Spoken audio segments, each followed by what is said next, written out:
video we are going to do another example of how to start from a truth table for a Boolean function and write an expression in Boolean algebra that has exactly the given truth table. And this time we are going to do a function on 3 variables, right? So for a function on 3 variables, we are going to need a truth table with 8 rows. And let's just come up with some truth table. And we are then going to try to write a Boolean expression in Boolean algebra that encodes exactly this truth table. And I'm just going to write some function. So let's fill this thing with some values. And here it is. That's a Boolean function. So our strategy here, we're going to try to write it in DNF, disjunctive normal form. That's not the only way to do it, but that's one of the 2 most important common ways of doing it.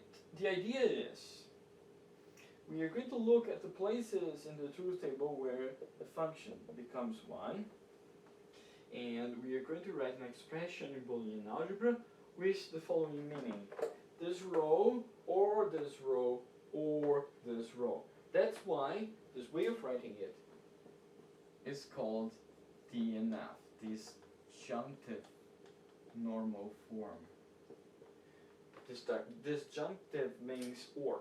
So let's write numbers for the rows so that we can refer to them. And the idea here is we're going to write this as, well, row 0, or row 2, or row 6. We are going to represent f as, well, f is only 1 if we are on row 0, or on row 2, or on row 6. Otherwise it's 0. How can we represent these rows with an expression in Boolean algebra? We can do it by looking at the values that the variables take on these rows. So if we want to represent row 0, how can we write an expression that is 1 if and only if I am on row 0? Well, that happens when x is 0, y is 0, and z is 0. So it's going to be a product like this. Not x and not y and not z. Notice that I am I don't have to write the product here, right? If I don't write it, it's implied that this is a product. So row 2 is going to be represented by not x, y, not z. And row 6 is going to be represented by x, y, not z. Because this is exactly the product that becomes 1 only and if we are on row 6, right? This term here is true if and only if x is 1, y is 1, and z is 0. Otherwise, it is false. Right? So this encodes, this being true encodes I'm on row 6. So if I combine them together with an or, I have an expression which is true as a whole if and only if I am on row 0 or row 2 or row 6. So this has exactly the same truth table as f. Right? So this represents f identically. So that's one way to do it. It's not the only way to do it. There's another alternative way of going from a truth table to an expression in Boolean algebra, which is called CNF, where the C here stands for conjunctive normal form. Now, this way of doing it uses a slightly different idea. It is very similar, but now, instead of looking at the places in the truth table where the function becomes 1, we look at the places where the function becomes 0.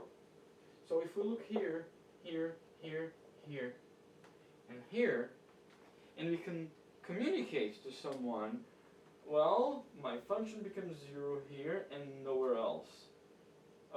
Then you know the function completely, right? Because you know that all the other rows are 1s. So, but how do we encode that?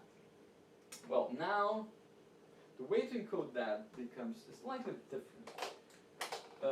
Because we are looking at the zeros and not the 1s. So, to represent f correctly, what we need to do is how can we express it first like this, right? Like row blah blah blah, row blah blah.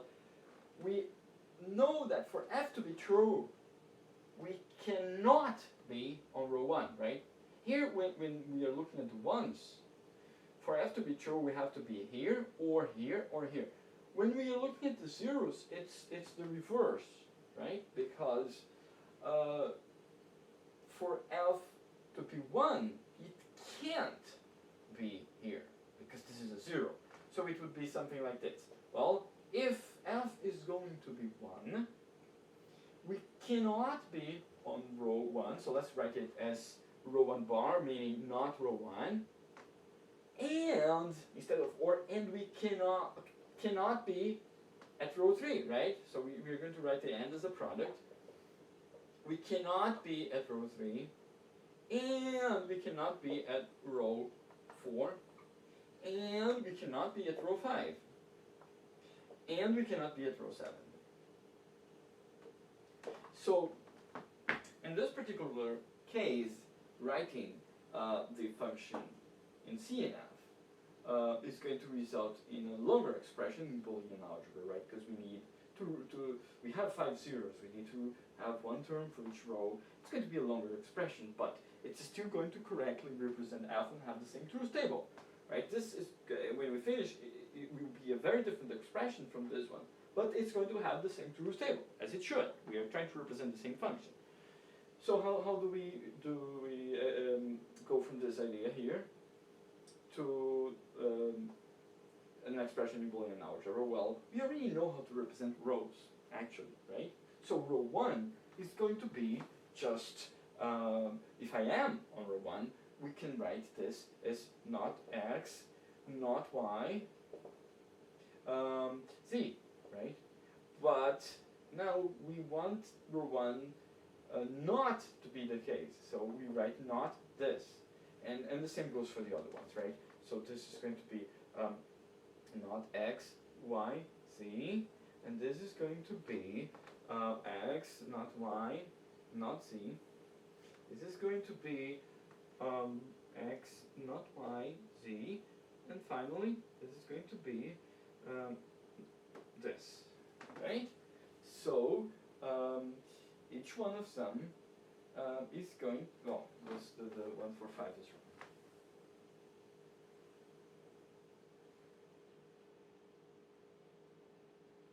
Oh no, it was actually right. Okay, I managed to confuse myself. So, okay, great. Now, this one, this way of writing it, encodes the truth table by looking at the zeros, and then we say, well, we are not here, not here, not here. You're not in any of the zeros, and we have not to be in all of the zeros at the same time, right?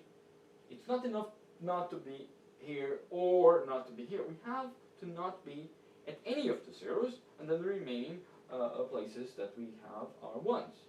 So this is an and. That's why it's conjunctive normal form, right? So the two alternative ways of doing this thing are, if I look at the 1s, I'm going to say either I'm here, or I'm here, or I'm here. But if I look at the zeros, I'm going to say I can't be here, and I can't be here, and I can't be here, and I can't be here, and I can't be here. So that's what we wrote here. Now this is already an expression in Boolean algebra, only there's one last thing that we can always do in this case, which is to notice that this is, every single one of these terms is actually a negation of an and. Well, a negation of an and always turns into an or, right? If we use de Morgan's law, so the negation of this is going to be an OR of the negations of what's inside. So here we get not x, which is just x, or not y, which is just y, or not z. Right? So I'm just applying the Morgan's law to this term, and then it turns into an OR of the negations of each of them inside. And this product with this product with this product with this product this. Right? So this is the standard way of writing something in CNF.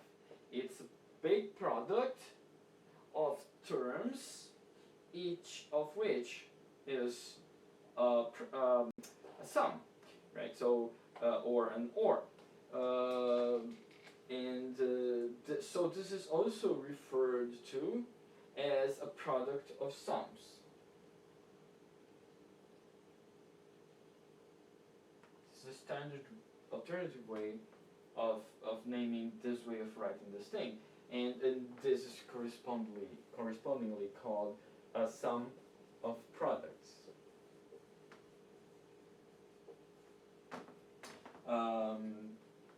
Okay.